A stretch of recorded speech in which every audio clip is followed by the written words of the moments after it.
Table rustique familiale. Pour la collection C'est la vie, nous avons décidé de construire cette table rustique. Ça a l'air vraiment difficile, mais en fait, c'est assez facile et abordable, et c'est même amusant. Pour le plateau de la table, nous avons pris des planches de pin, bon sur 4 côtés, de 2 pouces sur 6, et nous les avons empilées verticalement. On les a collées, puis on les a percées à la perceuse pour les aligner. On a inséré des tiges filetées, et on a centré et serré avec des écrous. Une fois que la surface est prête, la première chose qu'on va faire, c'est vieillir le bois. C'est la partie la plus amusante du projet. Vous pouvez vous défouler.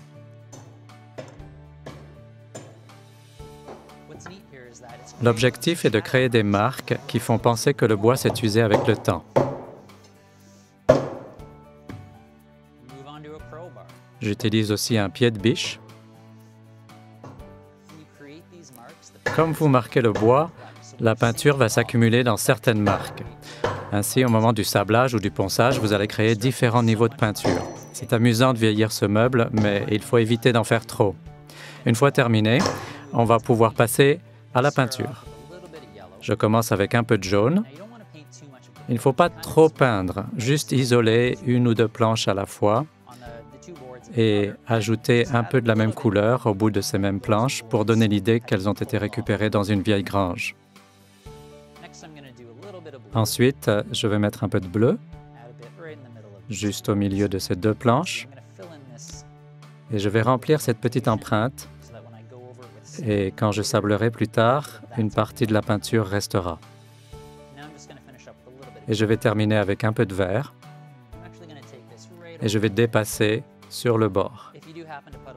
Si vous mettez trop de peinture, c'est correct. Comme je l'ai dit, on va en éliminer un peu au moment du ponçage, et même complètement l'enlever là où ça serait nécessaire. Certaines planches ont des inscriptions. Nous avons décidé de garder les numéros sur les bords.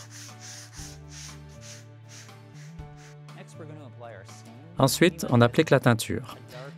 Ici, on a pris un noyer anglais foncé. Vous voyez que la teinture commence à se collecter dans les différentes marques et incisions. Après avoir laissé la teinture sécher pendant environ 24 heures, il est temps d'apposer la cire. On a choisi une cire foncée et tout comme la teinture, on l'applique dans le sens de la longueur des planches. Et on attendra une dizaine de minutes avant de la lustrer. Ça, c'est la première couche. Après la deuxième puis la troisième couche, vous allez être vraiment frappé par l'éclat. Il suffit de quelques outils, de peinture Beauty Tone, de teinture et de cire de finition pour créer une table rustique qui fera partie du patrimoine familial et qui sera transmise aux futures générations. Entre nous, c'est du solide, conseil d'experts inclus.